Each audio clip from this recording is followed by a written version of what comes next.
Perfect. Let's go ahead and get into it.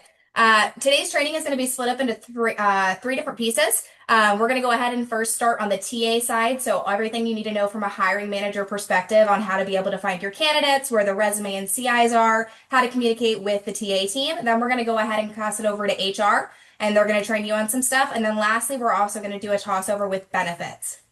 Getting started with the TA side. Big announcements for you guys is that all access to JobVite from hiring manager perspective is going to be turned off this Friday by 5 p.m. PST. You will no longer be able to log into JobVite for the applicant tracking system side of things. Everybody should have their logins to be able to get in there, and everyone will be recruiting from Workday HRIS on 12/15. So I want to make sure that's understood. Whether you're even or odd, all hiring manager access is going to be on Workday on 12/15. Correct. This is also going to include for installers as well, Chrissy. One other thing I really wanted to add before we jump right into the ATS is that all of you should now be able to access Workday from your Okta dashboard. For those who were not with us or in a manager role prior to October 28th, you may not see that because we did a data load up until that point. Our Workday team is going to be doing another data load to catch all of the system up this weekend. So when you get into the system and start poking around, don't freak out if you see people who are in your org chart that were previously termed. Again, this data is a little bit old, but the intent of this is so that you can get into the system and start navigating. You are going to find as we go through these trainings that this is very different than Paycom, so buckle up. We are recording all of these. We do have a YouTube channel dedicated to training on each of these modules that you're going to learn. So don't worry if you're like, holy cow, this is way over my head, not tracking. We've got a lot of SOPs, videos, everything that's needed to support you in your journey. And then your HR team is on standby to help walk through everything. So I'll be quiet now, but with that, turn it right over to Jessie and she'll walk you through our applicant tracking system or ATS. Beautiful. Thank you, Carla.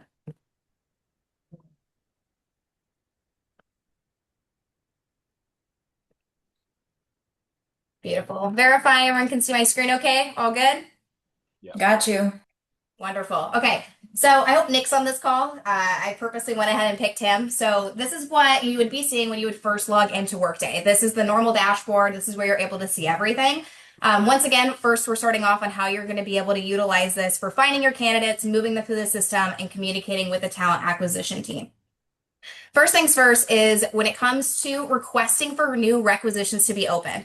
Our current process we have is a lot of times if you need a replacement, you would send an email or send a message over to the TA team saying, hey, I had this office manager quit. Can you please go ahead and repost an ad? With that being said, we're not able to track the data as well with that current process. So something that's really cool that Workday offers is that you're actually able to go into Workday and request a brand new job opening directly through this system that'll actually send a task over to my talent acquisition specialist to know to open a requisition for that exact position, that exact pay rate in that specific location. It's going to help streamline that process a little bit. So that's one of the first things I want to go ahead and show you guys how to do if you have to have a replacement or an additional. I will say if it's a brand new position that has never existed before at Debella, you cannot do it through Workday. It has to be a position that's already existing, whether it's a replacement or it's an additional to one of those roles. So how you're going to go ahead and do that is the first thing I'm going to show you guys is how to go to your recruiting dashboard. This main menu on the left-hand side is going to show you basically how to get to a lot of the different places you're going to need to use when navigating Workday. Recruiting's pretty easy. It's the recruiting tab. When you go over to the recruiting tab, and we'll touch on this here in a second as well, all your jobs that are assigned to you as the hiring manager are going to be down here for you to be able to click on. But let's say Nick wants to go ahead and hire a new finance processor. How is he going to go ahead and submit that? The first thing is he's literally just going to click this button that says start a new job requisition.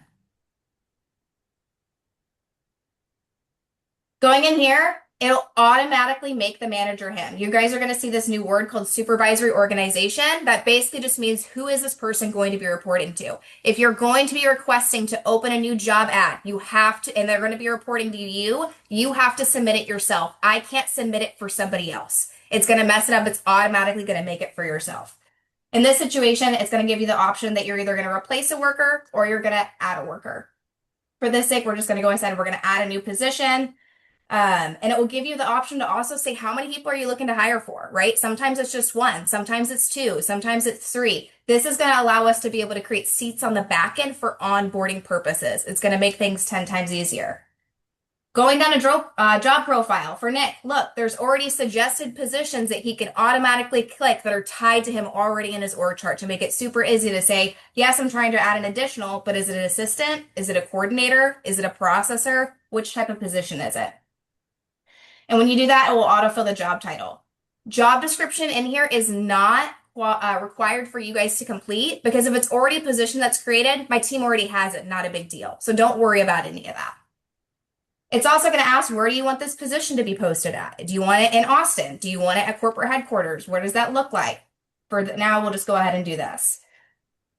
When you're doing this, it's also always going to be an employee if it's going to be someone who's receiving benefits and working for the company as well. We're going to say it's always going to ask what type of worker as well, regular and full-time. So those are the main things that you guys are going to look for when you're submitting to try to open up a new requisition is the type of position that it is, where it's going to be located, and if it's going to be employee. The last one down here is where it gets a little interesting is it's going to ask what a cost center is. This is where we're probably going to have to do additional training after this, and I'll make sure to upload a video into the YouTube file, but it's wanting to know where is the cost going to be affiliated from. For you to do that, the easiest way to search it is what department you are, and then the LLC that it's attached to. Finance, Dabella, good to go. That's it. The last thing I recommend is if you're changing what type of CI profiles you're looking for, there's this wonderful little comment section on the bottom that you can go ahead and indicate this is the type of CI profile I'd prefer. Nick, if you're on this call, you're going to think this is funny. He wants a trailblazer only this time around. I don't think so. Oh, it's also going to ask you to also ask why we're creating the job. This is just for data purposes, so we understand why these requests are coming through, right? Is it because it's a replacement? Is it because we need to actually post it? Are we doing a job fair? What does that look like?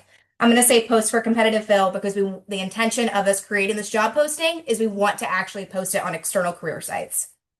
And you guys notice when Jessica missed a field, it obviously came up with an error. If you were to click on the error hyperlink, it'll tell you exactly where that error occurred and also highlight that box in red so that you can go back to it. So it's pretty intuitive and make sure that you fill out everything that's required before you can move forward. Beautiful. And as you see up here too, it's going to show where this task went next. It said that it generated up next to the recruiter. So now my talent acquisition specialist, when they go into their workday, they'll receive a task that says, hey, Nick submitted this request, go in, and it will allow them to directly go ahead and open an ad specifically from there. And it should also notify the hiring manager afterwards that the job has actually been posted. Beautiful. Once again, let's say, Nick, you did this, recruiters went, they opened it for you, wonderful. But now you're like, wait, where are my candidates? I want to take a look at it. Once again, at the recruiting page, under the recent, it's going to show where all your job ads are, where you're assigned as the manager. If you go ahead and click on this, this is the main page. Looks very different than Workday, but it is very visually pleasing.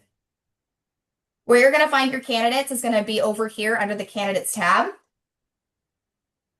And you'll be able to see all your candidates that are in here. You'll have it by the person's name, what step they're in. This will have their resume, and this will also, under other attachments, is where you're going to be able to go ahead and find their CI survey. If you want to click into a candidate, you'll just go ahead and click on their name, very similar to JobVite, and it will pull up their profile. Let's say for whatever reason, you want to go ahead and print out their resume and CI survey, as you should be doing for every interview that you conduct. Where do you find that? Right? You're going to go over here under attachments. Attachments for resume and cover letter. Wow, look at that. There's the resume. Super easy for you to be able to access. You can go over here, click the print button, get ready for your interview. But what about the CI survey? That's going to be under the other document section. Nick, how about a persuader? You want a persuader? Yellow's a little too high for our department, and that green needs to come Oh, up a bit. it's okay. We'll hire them in recruiting, and they'll get you some more finance processors. You got him. Beautiful. So that's where you're going to go for that. Where do we leave notes? That's going to be another big one. It's actually going to be over here under activity. The reason that we're going to be using activity is that this is where you're going to be able to tag your recruiters, tag your teammates. So you can go in here by simply doing the @ button and it will populate this thing over here. Let's say, since I'm in as Nick, I want to message myself.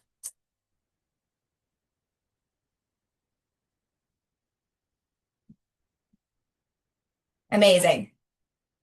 That's now in the notes section. By tagging somebody in the notes, it's actually going to send a notification to the person you tagged to let them know that you left this communication. So you guys are on the same page about the candidate before, after an interview process. Let's go back to the summary. Now, let's say we interviewed Liam, right? Nick came in here. He printed out the resume and CI survey. He went and conducted the interview, and he was like, this Liam guy is going to kill it. He's the best guy ever. I want to move him forward. How is he going to communicate that with the recruiters? This action button on their application is where you're going to be able to do a lot of these movements after the following interview. If you click on the drop down, the first option is going to ask you to move the candidate. If you move the candidate for this one, once again, Nick said he loved this guy. He's the best guy ever. He's going to be a killer. There's going to be an option to put them into background check. That's going to be the following step for you guys. Let's say you did the second interview. When you put them into background check, that's going to trigger a task over to the onboarding team for them to go ahead and get that process started for you. Click OK. Liam's great. Awesome. So that's one way that you're going to be able to go in, find your job requisition, find your candidates, and how to communicate with us that you want to go ahead and hire this person. Another thing that you can go ahead and do is, let's say you don't want to do all those steps. You're like, I know the candidate's name. I don't want to go into my job rec. That just seems like too much to me. Well, there's this funny little search bar up here. If you go in here and you type in canned, and then you actually go ahead and type in the candidate's name and click search, you can also go ahead and find the candidate that way as well. So you can either go to the requisition to find them, or you can utilize the search bar. You have to have the canned in front of it. Otherwise, it might also search up old employees and all of that fun stuff. So let's say for Sophia, we did a first interview with her and we were like, she's great. But a lot of times we know from the corporate side of things, one interview is not enough. We really want to make sure that we put them through a second interview process to make sure they're a culture fit, but they also have the skill set necessary. Once again, utilizing that action button, you'll go ahead, you'll move them forward. And for this one, you're going to put them into schedule more interviews. Once again, generating a task for the recruiters to say, I want more interviews for this person to be scheduled. Big thing I need from you guys is if you're going to schedule multiple interviews, utilize this comment section down here. Who do you want them to interview with? So that way my recruiters go right away. I don't have to Teams you. It's going to be Zoom. It's going to be in person. Utilize this comment section.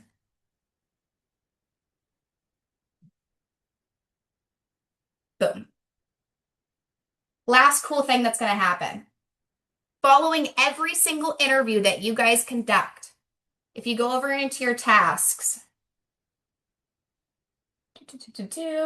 you're going to receive this task called Give Interview Feedback.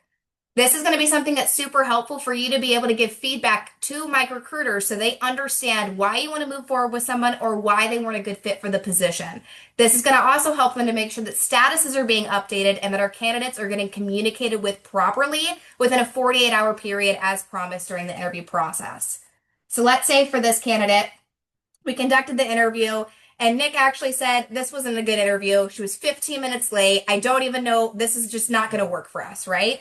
It's going to allow you to click an overall rating of highly recommending, recommend with reservations, and you can put those reservations in the comment section or do not recommend. Let's say for this one, we don't recommend.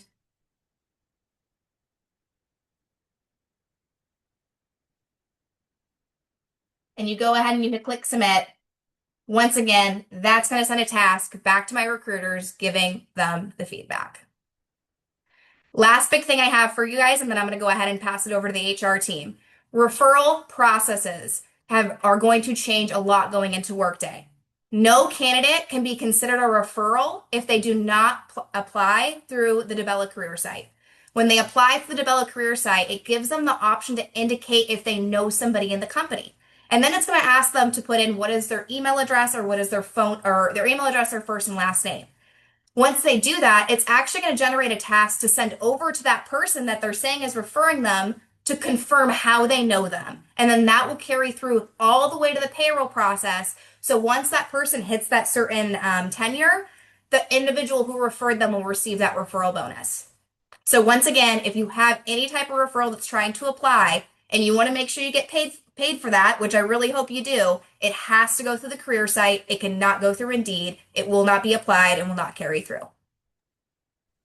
Jessica, before you pass it over to HR, can you walk us through really quickly on how you would schedule the interview? Because we talked about like, oh, I had the interview, but how can you schedule it? And then can you tell us a little bit about the sync with Outlook? Yeah, give me 2 seconds.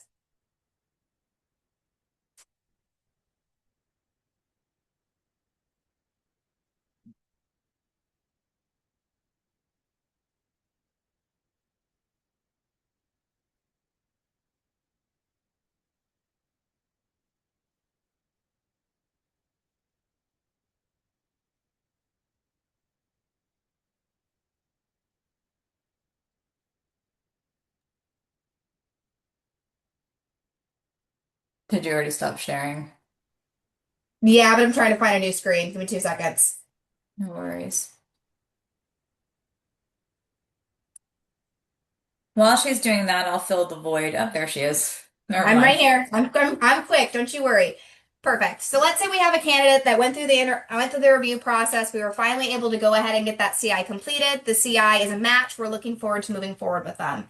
The recruiters will go in here and move the candidate, and they can put them in to. There's option for recruiter phone screen. There's also option for manager phone screen to conduct these. But let's say we already did the phone screen. We want to actually go ahead and schedule that interview. The recruiter's going to get a task to go ahead and schedule it. If it'll load. It allows this little thing to pop up to really help us to have an integration with Outlook. So one thing that the recruiters have currently been doing for you guys is they'll have one tab open in JobBite and they'll have one tab open in Outlook, right? And they're trying to look at all these different counters from two different things. This is actually going to go allow us to look directly at your Outlook calendar, look at the different time zones and place it that way and notify you that you're able to be there. So for this one, for example, let's say it's going to happen today. We can put in the time zone of where the interview is going to be occurring at instead of doing the math in our head. Who are going to be the people that are going to be on the interview? Nick, I just like picking on you, so you're just going to keep being in here. And you're not even on this list. Cool. How long you want the interview to be? Do you want it to be in person? Do you want it to be on a phone call? Do you want it to be video? If it's video, we can attach the Zoom link directly already in here. We also are going to have the option to sync it up with a location or a room in the building that you're at. So it's going to make it easier to go ahead and book ahead of time. And lastly, this isn't configured yet because I don't want to be throwing things on your calendar during the testing scenario, but this will be turned on Friday and it'll show his entire calendar. It gives us recommended time, so it won't allow us to double book you on accident. These available times, you'll go ahead and click on it. Wonderful. That's when it works for Nick. Go ahead and click next, submit, and now it's going to go on your calendar and it's also going to go on the candidate's calendar if they have a Workday account. Any questions? Awesome. Thanks, Jesse. Now, remember, I know we're going really fast, but the intent is to make sure that we can give you a quick overview. And then once you get in practice to use any of the videos and the recordings to help guide you. With that, we're going to kick it over to HR to walk you through what's called the HCM. And I believe, here we go. Hello, everybody. My name is Ian Turk. I will be covering this portion of the presentation. Sharing screen now.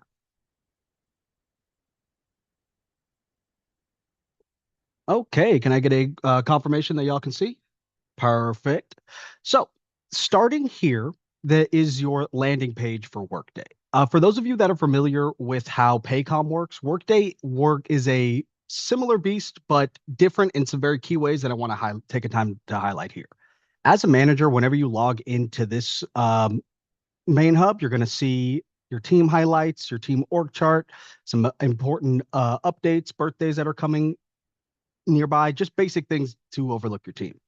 When it comes to navigating through Workday, all of the navigation or the most convenient way to navigate is going to be through this search bar.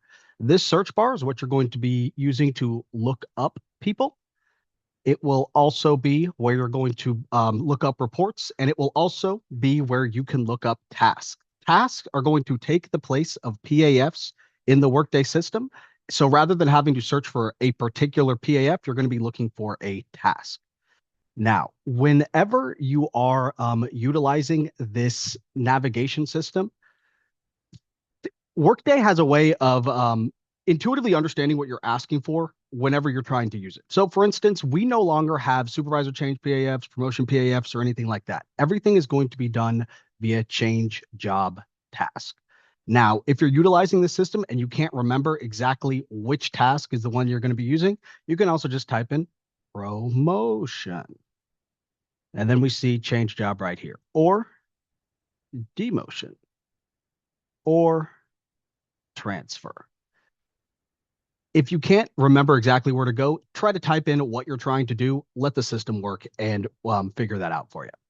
Up at the top here, we're going to see two little areas, notifications and tasks. Starting off in the task section, this is going to be any action that requires your input. If you need to approve an absence request, if you need to approve time card entries, this is going to be something that's going to notify you, hey, you need to take an action and do something. Back over here on the notifications panel, this is going to be related to more system-wide changes and things that might be relevant to you, but you don't need to take any actual actions. For instance, if a manager that you are managing approves a PTO request, that's where this will show up. It won't be something that'll show up in your task. So heading back to our main hub, in one of the main things that you're going to be doing all the time is looking at your team's org chart. You can just click right here to go be taken to your team's org chart, or you could always use the search bar to navigate. Please be aware that there is a difference between org chart and my org chart. My org chart is your team, org chart is the entire organization.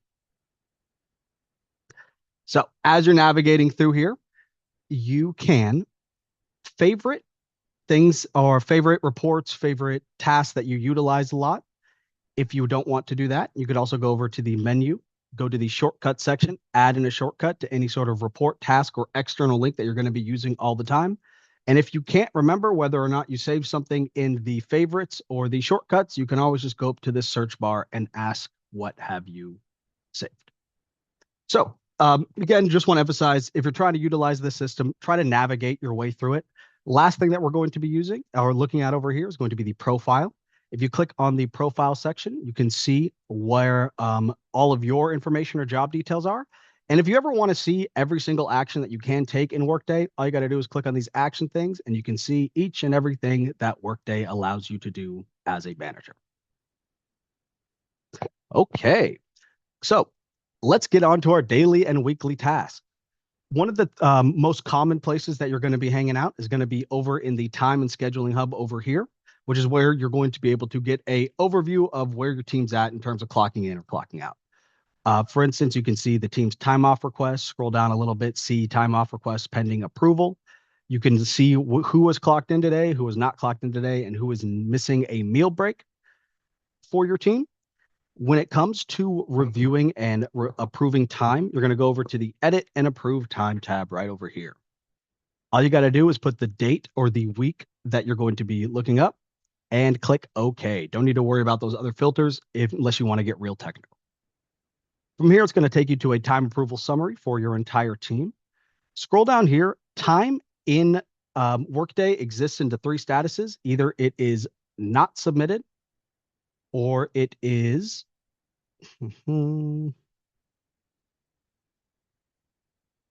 submitted.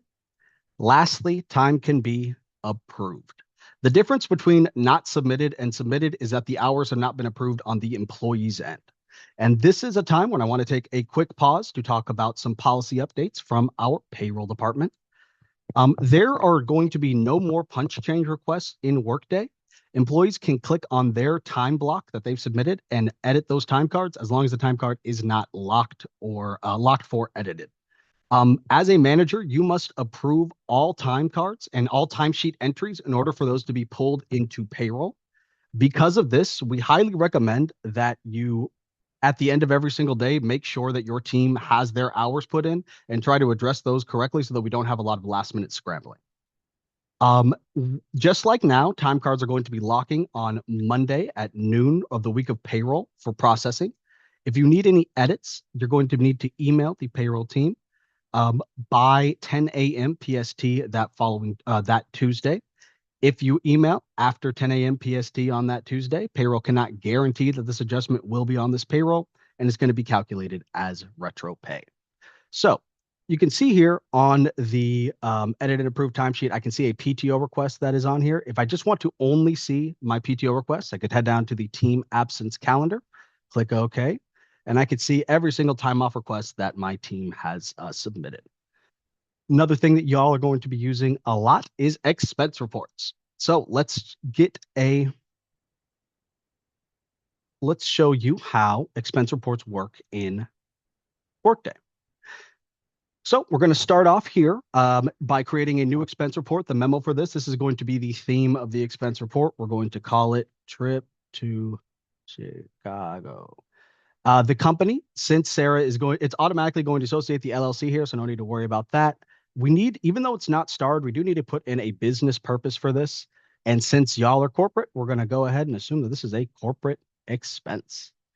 And then which branch is associated in? Since Sarah's working in Austin, we will have her in the Austin branch. So here's where we get to the next page of this. When it comes to what is included in the actual expense, we need to go to add expense line.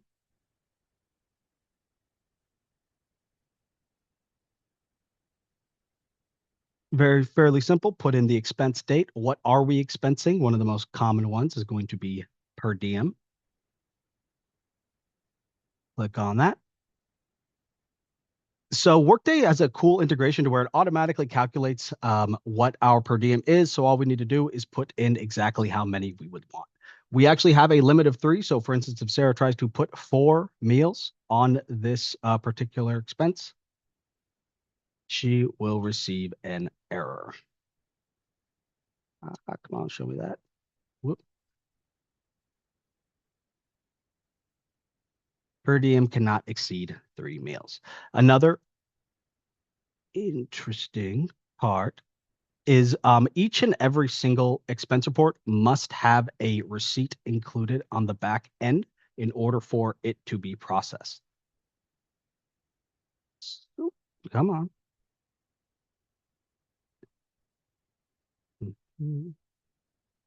Submit. Now, there was an error on this, but let's see what that would look like on your end as the manager who would be receiving these expense reports. Again, we would come up into my task since it'd be something that you'd need to make an action on. And I can see a previous expense report submitted right here. The cool part about these expense reports is we can add in multiple lines. So if there's multiple things that the person is going to be approving for a particular trip, that's all going to be included in here. One thing I also want you to note is if I have any part of this expense that I don't agree with, I can't just take that part off and approve part of it. I got to send it back and can only approve it once I get, once I can only approve everything at once. I can't approve it piecemeal. If you want to look into what is included in this actual expense, you can see this one did mileage. We put in the mileage there and it automatically calculated how much that expense would be. But from here, you would see the expense report, see the approve button down here, and click on approve. And that's how we get that done. So back at the top, I talked about how each and every single PAF is going to be replaced by the job change. Let's get a little bit of an insight into how that job change task looks. I can't spell. So we click on a worker. Let's go ahead and do me. So very simple, similar to a PAF. We just have what are we doing? When is it going to take effects? Who's going to be the manager after this? And this is how the job change system is going to be working in Workday. So it's going to be the same for transfers, position changes. Those are all going to be done via job change. Okay. So the only PAF that does not transfer over to job change is going to be our termination PAF, or our termination task is called. So if I need to term anybody, I'm going to go to terminate employee. Let's go ahead and make it myself again. Go to OK. We need to list our primary reasons for this. We can even do separate ones if we would like. Another key detail is that each and every single termination is going to need to have an associated documentation attached to it. But if I go through, when is the termination date going to be? Let's say it'll be tomorrow. And if I'm going to be paying him through any other extra days, I would just notate that right here. Whether or not they're eligible for rehire, close the position, and submit. I'm going to get an error because there needs to be evidence to support this termination. Now, other than that, I need to note that there's not going to be an ask here section. Any questions that you have, you're going to need to be communicating directly with us in the human resources department, as well as the payroll department if you need to escalate anything to payroll. Please note that you're not going to be able to directly contact them through Workday. You're going to need to do that separately. That about comes to the end of my presentation. Thank you very much for your time. Have a great rest of your day. Awesome. Thank you, Ian. One thing I do want to note, guys, is one big change you're going to see is when you get into Workday, it's going to be one login. So you don't have to toggle back and forth between employees and manager anymore. It's the same dashboard. So once you're in, you're acting as yourself as an employee as well as a manager. So it's really great. It's one-stop shop system. For those of you on the mobile who are going to be using the mobile friendly version, it's actually, in my opinion, a little bit easier to navigate on the mobile device. It has big icons for like approved, time off, things of that nature. So very user friendly. And then I'm posting onto our YouTube channel the navigation on how to download the Workday app as well as log in with those credentials and then do a navigation on the mobile so that you're friendly or excuse me, so you're comfortable with that access point as well. Okay, that's it for my interlude. Passing it over to Denise, correct, for benefits? Or we're still on HCM, apologies.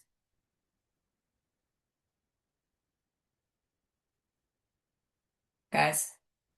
We are good on the HCM side, but we did get a question about we did get a question about how to document conversations. So I'm going to share my screen and show the disciplinary side of it really quick.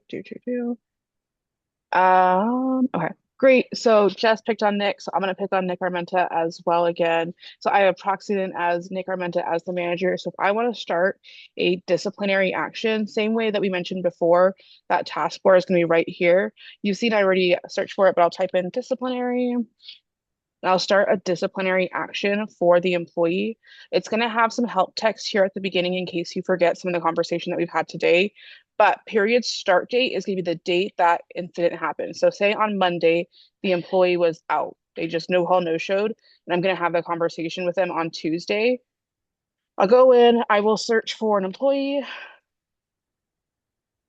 I am going to pick the template that I want to use, whether it's a memo, conversation, verbal, written, final. There will be a question right here when it asks for country. Workday does have different capabilities for different countries. They can't get rid of United States. You always have to select that. But say we go into attendance and I said no call, no show for this individual. We'll document all of these pieces. Right here under related disciplinary action, this is a new feature for Workday. You can pull in any previous conversations. So I was testing with this individual. So say I've already had this conversation and this is no longer just a memo, it's a verbal. I can pull in previous conversations that I've had with this employee to now notate every step that it's increasing. I've talked to them once before, I've talked to them a second time. So this is where you'll also notate it as well.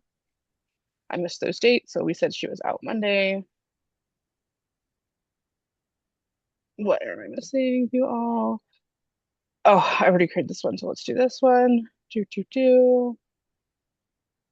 Perfect. Well, that's fun. I've already had a memo of conversation with her, so I am going to change it to, let's do a written and submit that. As long as I have dates in, again. Oh, it exists for the same type of employee. Okay. I'm gonna pick a different employee because I've been testing with her and I'm assuming it's not gonna let me just open. Action for.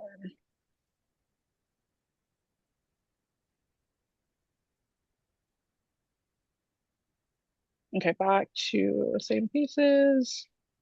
So we said attendance, no call, no show, 8th and 9th. And it should be pushed through. I was doing some testing in the system. Apologies. Once you go ahead and submit it through, it's going to say that you can start this disciplinary action conversation. So you'll open it up and it's going to give the same type of conversation questions that we have in Paycom. So it's just going to show that action and then description of the incident, what happened from your perspective, then a plan for improvement. It's not going to let you submit unless you have those pieces. You'll review, testing, great. Once you submit it, it's going to go to the same process as it does for any type of other conversation. It's going to go to the HR partner to go through and review. Once the HR has looked at it and made sure that you haven't put any crazy comments about they have not done something or it all looks accurate, it'll get sent to the employee to do that final sign off and review. But that is generically where you'll look at for those conversations. Any questions about that disciplinary action and where to document those conversations?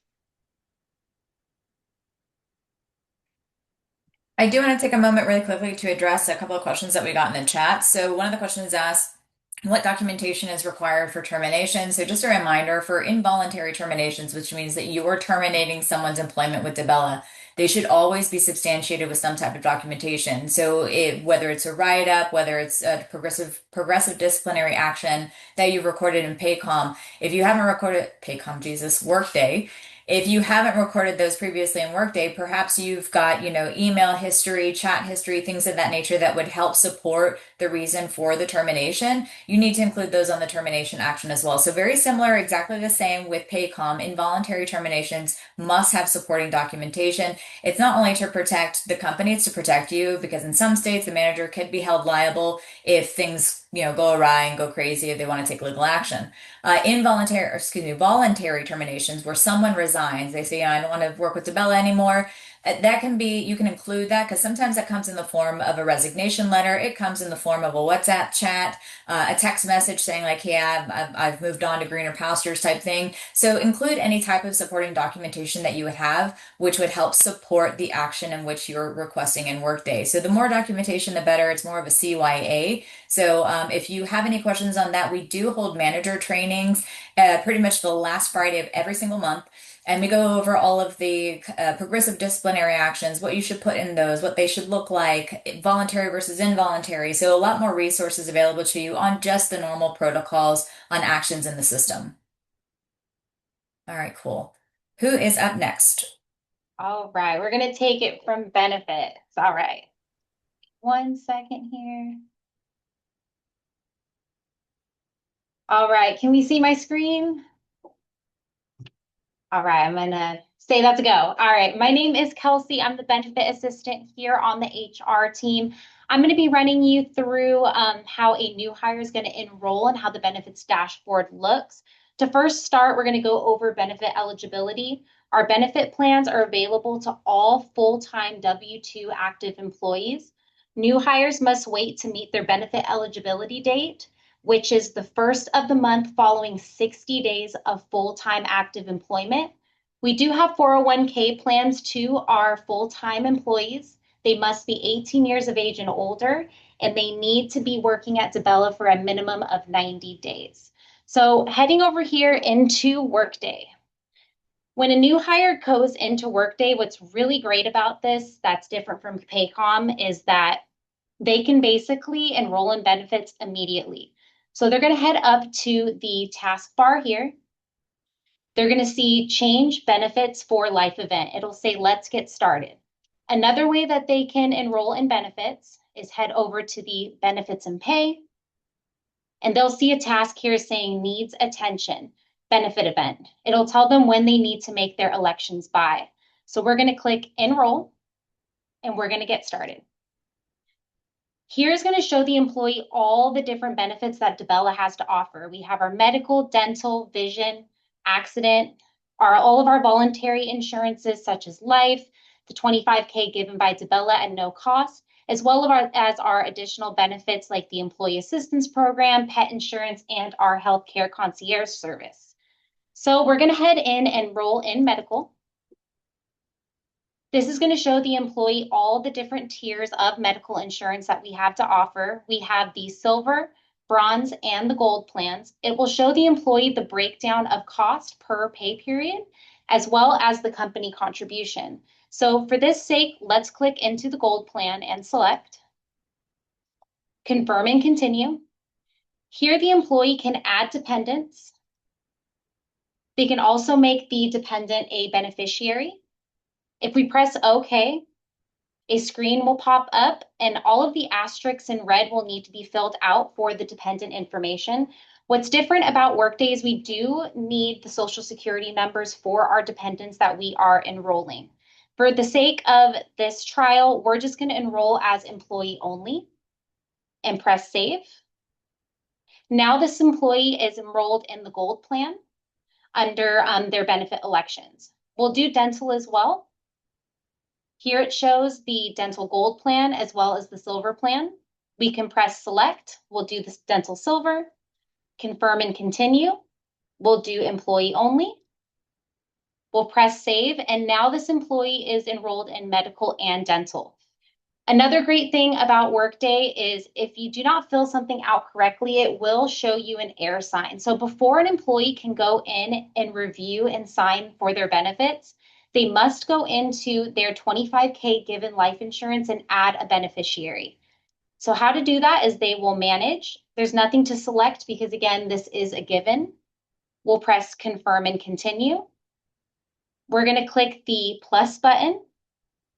We'll click the drop down, add new beneficiary, continue, and we'll need to put in their credentials. So let's make a mock person.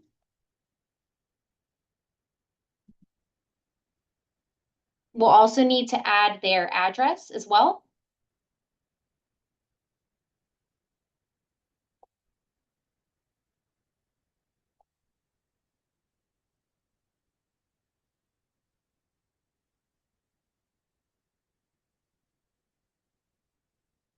All right, and just like that, we'll get back to this page, and you'll need to put the percentage that the beneficiary will receive if they needed to utilize this insurance.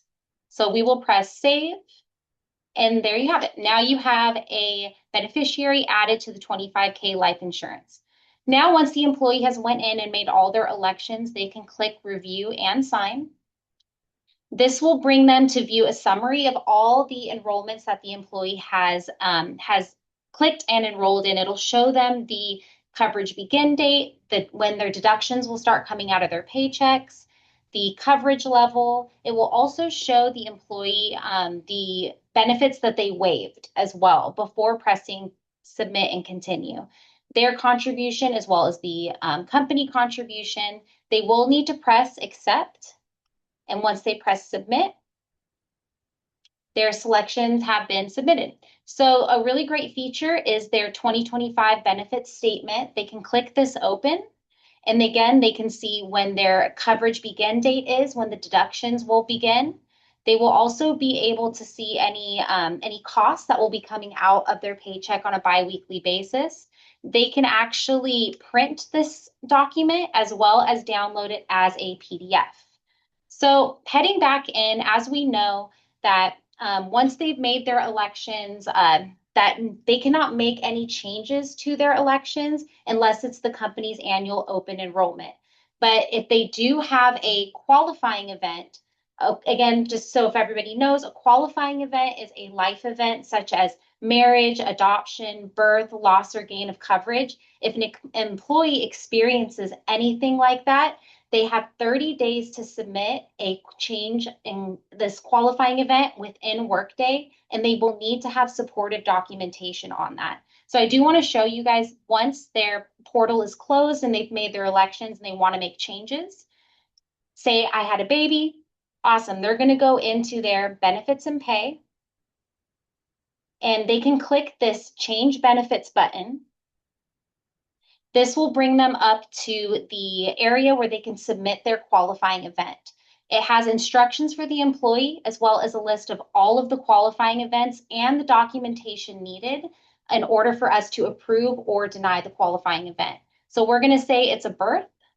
We'll say baby was born on Monday.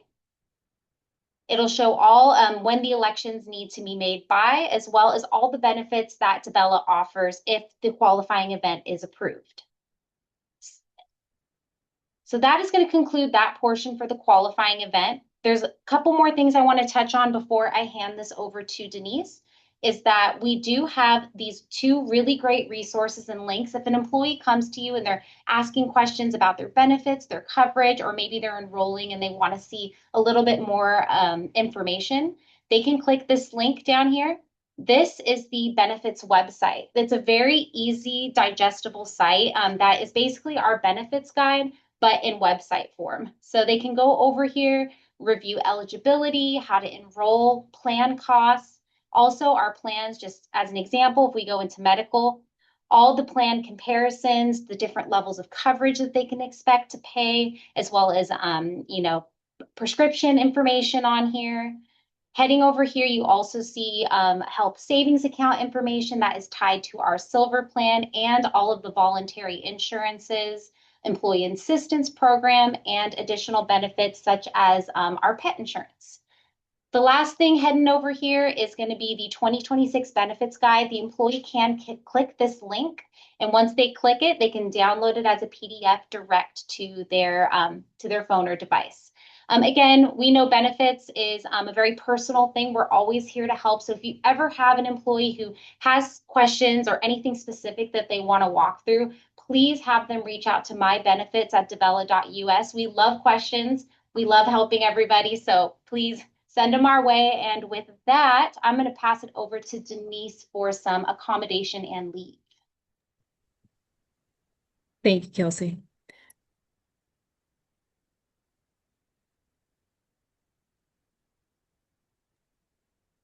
All right, can you guys see my screen? Perfect, I'll take that as a yes. All right. Hey everyone, my name is Denise Rincon. I am your benefits specialist and leave administrator. I will walk you through the required steps for when an employee is submitting a leave of absence, whether that's an FMLA leave of absence or a personal leave of absence. In this event, we're using Minnie Mouse as the employee who's requesting a leave. So what the employee will see is their homepage. They will have to click on the menu button, and under personal, they'll have to click on manage absence. So from here, Minnie Mouse, let's say she's requesting the 15th all the way through January, mid-January. So she'll elect all the days leading to that day. Okay. Or let's say to the 9th. She will request an absence down below here at the bottom. And then this will pop up, type of absence. Because it is a leave, a continuous leave of more than 10 days, we were gonna go ahead and click leave of absence. And then it's very important here, if the employee is eligible for FMLA, meaning if the employee has been working with DaBella for over 12 months, the employee will see an FMLA leave section just right here. So they'll click on that to record the FMLA. However, in this scenario, Minnie doesn't have FMLA available, so she's going to click on personal leave. Okay. And then click continue. This will pop up an overview of what Minnie has selected. So again, it's a type of absence for personal leave, last day of work, 12/12, the first day of absence, 12/15, and then the estimated last day of absence, 1/9. Okay, so everything looks good. She'll click submit. Okay. And then she has completed that personal leave of absence. However, another thing, a very important part here is if per company policy, employees are expected to exhaust any PTO they have available while on any FMLA leave or personal leave. In this scenario, again, Minnie shows a total of 65 hours PTO available. So we're going to have to include those hours concurrently with her personal leave of absence. So to do that, she's going to go ahead and click the 15th and exhaust that 65 hours. So 65 divided by 8, that's a total of 8 days with some change. So 8 days here, request absence. Now, for this particular absence, it's going to be under time off, so she can exhaust that PTO. So she's going to click PTO there and then submit. Okay. A question that came up in one of our other trainings is what happens to the remaining PTO? In this case, she would have an hour 0.92 hours available for PTO. So she will click the 26th, and then do request absence again, type of absence, and then do PTO, pay time off. And then right here under hours, it's highlighting red because she wouldn't have 8 hours available. So here she would have to click on 1.92 to exhaust all her PTO. Okay. Then submit the request. Now, Mini has done her due diligence. She's done submitting her absence. I'm going to go ahead and proxy in as the absence partner myself real quick so we can approve it.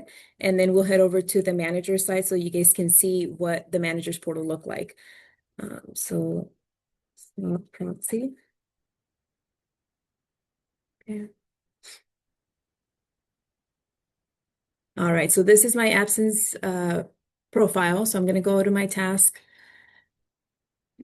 And I see absence request for Minnie Mouse. Again, the last day of work, the first day of absence, the estimated last day of her absence, and then the type. So personal leave for Minnie.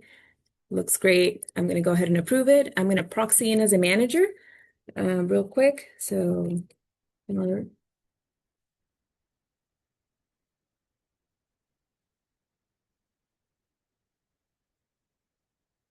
In this case, it's Walter. Log in as him. And then Walter will need to review the personal leave of absence that she requested that I have just approved.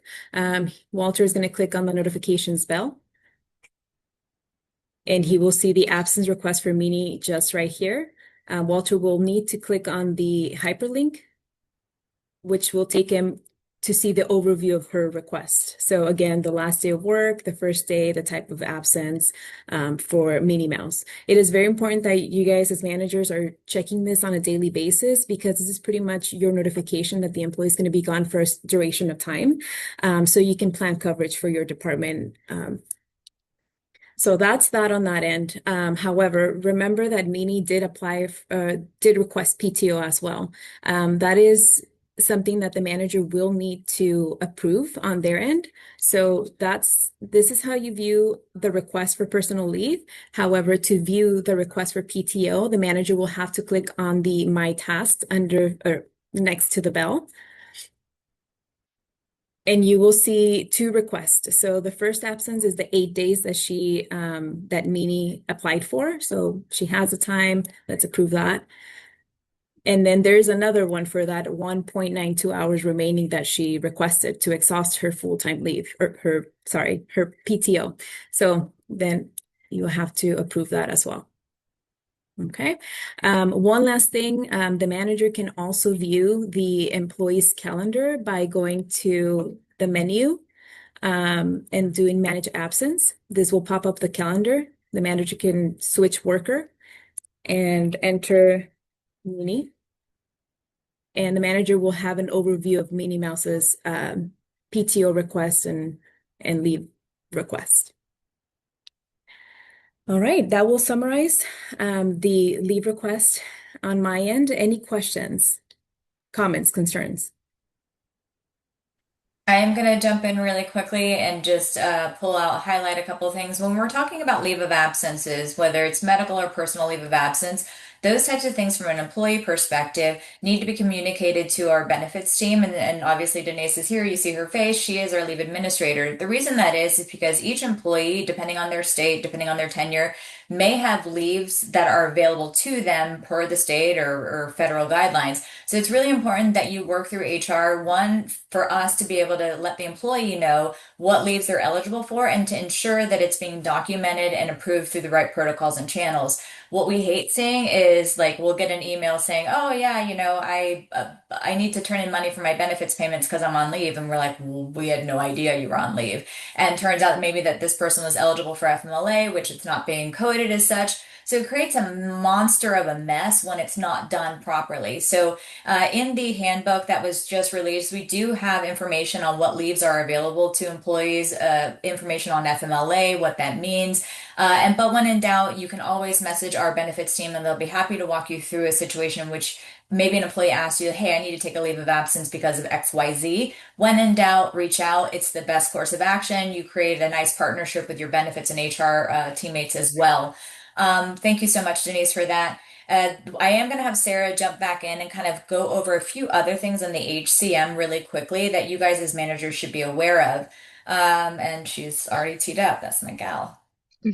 Okay, great. So Carly and I were chatting in the background. We want to make sure, one, the HR team has been in the system for a little over a year now, so we are tech savvy. We've got it. So sometimes we forget to show you guys things, we forget to mention it, and that's because we've been in it. As you guys get into the system, if you have questions, you don't know how to do something, let us know. We want to make sure that we partner with you guys. With that being said, something that you may be used to in Paycom is dashboards. Dashboards to see what my actions, my discussions forms were done, when they were done, are they still waiting on someone? I submitted a pay change. Was that pushed through? Who was it waiting on? There's no dashboards that you'll see up here. What we're going to do is we're going to navigate to our task section. This is what Ian showed you earlier, all of the things waiting on you. This is the ones that are currently waiting on action for you. This is your little inbox. This is your personal dashboard, all of the things that I need to go through and make changes for. I want to go to the archive. Archive does not mean it's old, it's done. It's just going to show you everything that you have submitted or touched.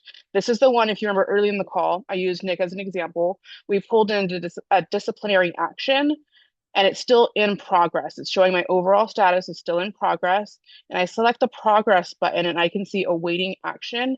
I see that I submitted as Nick Armenta, that I submitted the test right here at date and time. And it's now waiting on this next group of individuals. If it was waiting on your employee, it would say submitted by the HR partner that submitted it and waiting on the next step of employees. So you can go through and review anything that you've submitted in the past. All of these are test examples. So if you see anything here, Nick, don't be stressed. It was just me playing with the profile. I'm going to navigate back Sarah, to that. Yeah. I was going to say, while you're in there, will you go back to that process really quickly? I want to highlight something. So when we were in that process section, you saw that it had like 4 HR representatives that it was waiting on. It's not waiting on each of them to perform an action. It means that any one of these individuals can go through and approve that action. So don't freak out if you're like, oh my God, 4 people have to review this. It is a grouping. So what we've done on our backside to ensure that we are as fast as possible and making sure that we review these types of information is it's now issued to a group of individuals, and any one of those individuals can action those out. So it's really helpful, and then it does provide a level of transparency. So no more of like, well, I don't know who's got it, I don't know what it's waiting on. You have full access to view the process of the workflow within Workday to see where it is, and then make any necessary actions that you might have or questions that you might have in that workflow process. So just wanted to point that out. Thank you, Sarah. Okay, perfect. And again, that's in the archive section. Up here in your all menu will bring up those initial actions here. But we're going to navigate. The butterfly will take you home to that home page. Again, Carla mentioned at the beginning, but I'm going to mention it again. This login for you is your manager and your employee side. So if you scroll over to your little person, you can view your personal profile. I won't do that since I'm proxying in as an individual, but you can view your individual profile. And then here on the menu button, there are a few pieces I want to hit home on. The one you're going to see personal and you're going to see team. This is because I, as Nick Armenta, can go through and look at my own personal time, manage any absence and my personal benefits. But as a manager, I want to look at my team's scheduling hub and my team's absence. So those are going to be 2 differences. If I click time, I'm going to see my personal stuff. I'm not going to see the whole team. So just make sure you're looking at the right piece here. Another thing that Ian was showing you was how to search for shortcuts here in the search bar. There's a multitude of ways on how to do it. If you also want to add shortcuts to this dashboard, you'll hit shortcuts, add, and something that Ian showed earlier was the expense side. So you can look at creating expenses. You can add it for your menu item here. You can add in any type of team details. You can go through and find my team's expense report. And then now that I've added all of these pieces, it's going to be saved in my little saved, like Ian initially showed you. So you have options to go through and play with this customizable little part here. You can do it here. You can add them here. So you'll see a few different ways. Team expense hub, personal expense hub. So I want to be able to see my own personal expense hub. I would also like to be able to see my team expense hub because I travel, so I'll close it, go back to the menu, and now I see it. I can see expense hub for myself personally or expense hub for my team. So there's a few different options that you guys can go through and find those as well. Lots of new pieces for you all together. Carla, anything you wanted to add in for the menu options? No, I think we're good, and that's perfect timing. So I did want to close out with the important dates. So for the folks on the call, there's two dates that you're going to see maybe here circulating, but we've been very intentional about targeting you with your specific important dates. We're going to have two go live dates. It's very important to know that. So Jessica mentioned that JobVite is going to sunset on Sunday. Everyone's going to start using Workday for applicant tracking beginning on Monday, the 15th. Monday the 15th is very relevant for anyone who works for what we call an odd cycle payroll. So that's going to be Rev, Damselfly, it's going to be Carner, Monarch, and Bluebird. Those are all our odd cycle payroll groups, and you guys go live in system, means clocking in, well, for most of you, your salary, but clocking in, clocking out. Any actions are going to be happening December 15th on Monday. You guys go live.